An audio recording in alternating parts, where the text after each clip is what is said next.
میاں بیوی کے تعلقات میں اور ساس سسر کے ساتھ تعلقات میں، رشتے ناتوں کے ساتھ تعلقات میں، بھائی بہنوں کے ساتھ تعلقات میں، کوئی بھی تعلق ہو کسی بھی نوعیت کا ہو، اس معاملے میں ایک سورہ حامیم سجدہ کی آیت ہے 34 اور 35، 34 اور 35۔ یہ مائل سٹون ہے، سنگ میل ہے، پوائنٹر ہے۔ صرف اس ایک آیت کو پکڑ لیجئے اور اس آیت کو جھنڈے کی طرح تھام لیجئے۔ بسم اللہ الرحمن الرحیم۔ اور بھلائی اور برائی دونوں برابر نہیں، تم برائی کو بھلائی سے دور کرو، اور پھر وہی جس کے اور تمہارے درمیان دشمنی ہے ایسا ہو جائے گا جیسے وہ تمہارا گہرا دوست ہے۔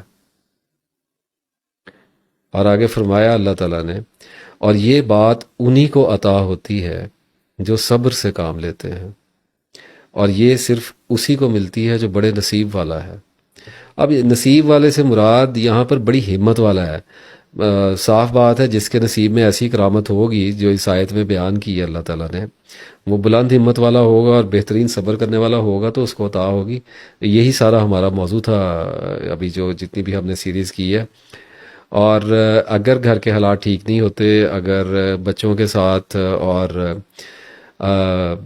بیوی کے ساتھ کسی کو اسپیشلی مسائل کا شکار ہے کوئی، تو سورہ فرقان کی آیت 74 ہے، اے ہمارے رب تو ہمیں ہماری بیویوں اور اولاد سے آنکھوں کی ٹھنڈک عطا فرما اور ہمیں پرہیزگاروں کا امام بنا دے۔ تو اس کی تسبیح کیا کریں ایک روزانہ کی۔ بہت سی آیات اور مسنون دعائیں ہوتی ہیں جو آپ صلی اللہ علیہ وسلم نے بھی ہمیں تعلیم فرمائی ہیں۔